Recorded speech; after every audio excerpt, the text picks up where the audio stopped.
One day, Judah saw a strange person in glittering white robes with huge wings talking to Mary. At first, she was going to greet this unusual person with a lick, but then she noticed that Mary was scared. Judah ran to them barking, "I will save you, I will save you," but the strange person disappeared. That wasn't a person. That was an angel named Gabriel. And she wasn't trying to scare Mary. She was trying to tell Mary she was favored by God and that he had chosen her to give birth to a son who would be the Messiah. Well, Judah didn't know that, and she certainly didn't know what a Messiah was. All she knew was that Mary seemed worried. Judah decided then and there to do everything she could to make Mary feel better.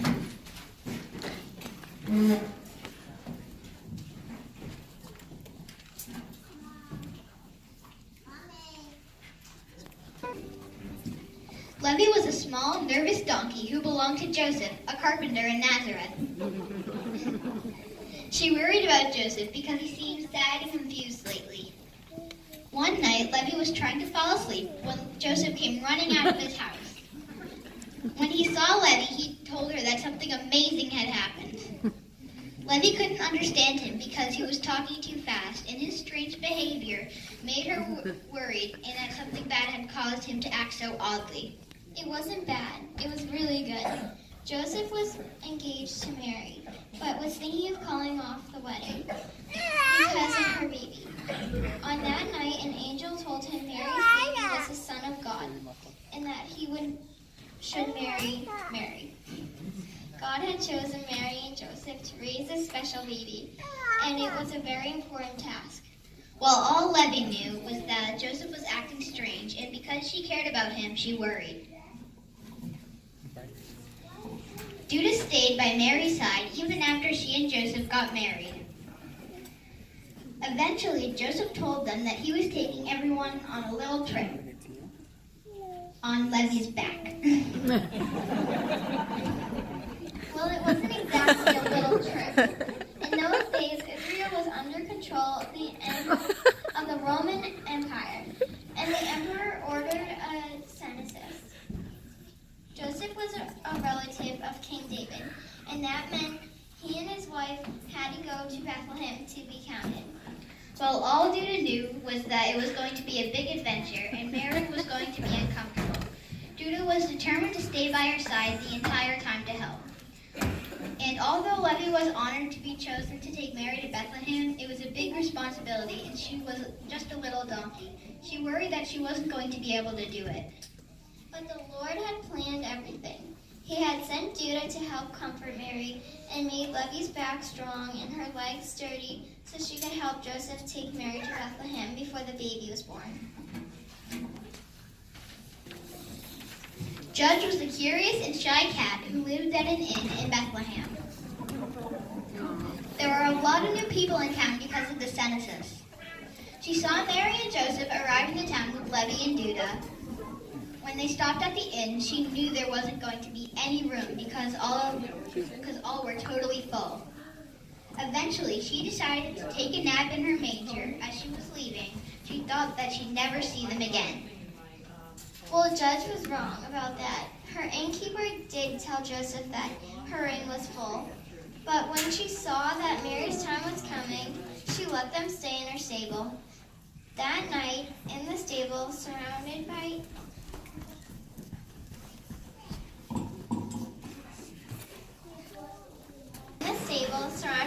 animals, Mary had her baby and named him Jesus. And it was amazing. So amazing that Judge even purred the baby and nuzzled to keep him warm.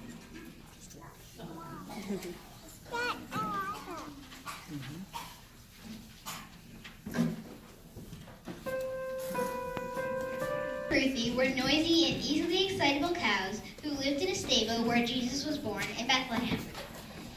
They were all very excited to have travelers stay with them, and they were even more excited when they saw the special baby. They were so excited that they just couldn't stop mooing.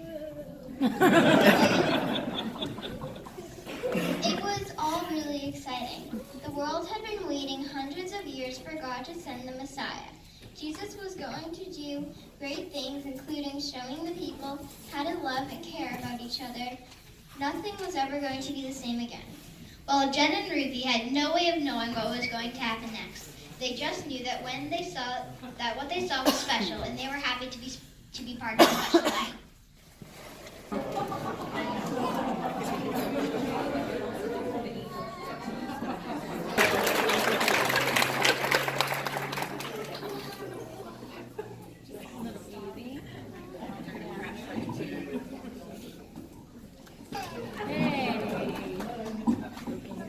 King Sammy and Mika were dreamy sheep who lived in a field.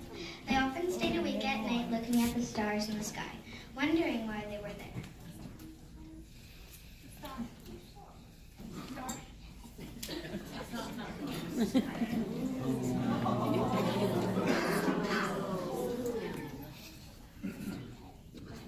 On that night, they saw a huge shining star. It was the biggest star they had ever seen. While they watched the sky, an angel appeared and sang to their shepherds. The sheep wondered what amazing thing had caused such a glorious sight. It was a glorious sight.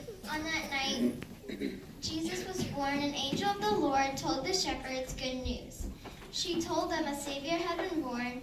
If they followed the bright star, they would find the baby. Well, all the sheep knew was that it was glorious, and they and the shepherds followed the star.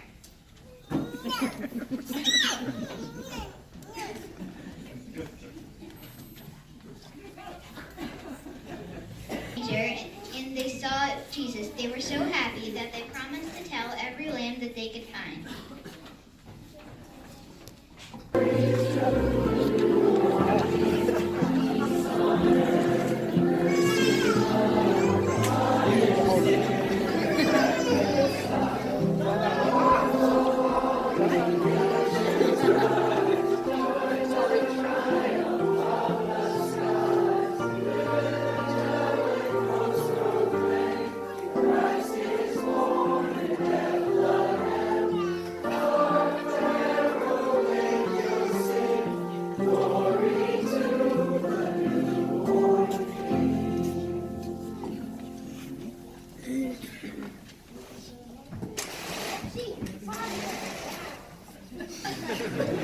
In the barn now. Camel from the Far East. One day, his owner, who was a very wise man, said that he and his friend were going to go to Bethlehem to meet a new king.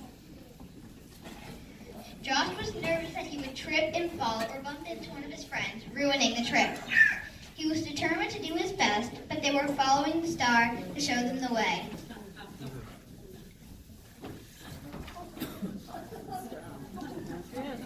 As he looked up, he stumbled and tripped and tossed the wise men around a lot. It was a lot of work, and Josh wondered if it was worth it. It was a lot of work. God wanted everyone to see how special Jesus was.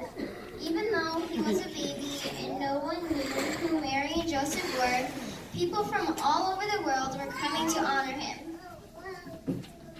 Well, at first he didn't know that, but when he saw the baby, he knew that something special had definitely happened. And when he looked at the other animals, he wondered if they realized it too.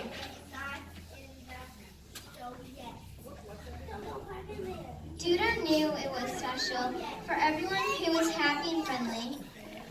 Levy knew it was special for everyone who was nervous. Judge knew it was special for everyone who was curious and shy. Jen and Ruthie knew it was special for everyone who was loud, even if they're a little bit too loud. King Sam, Mika, and other shepherds knew it was special for everyone who dreams. Josh and the wise men knew it was special for everyone who was clumsy.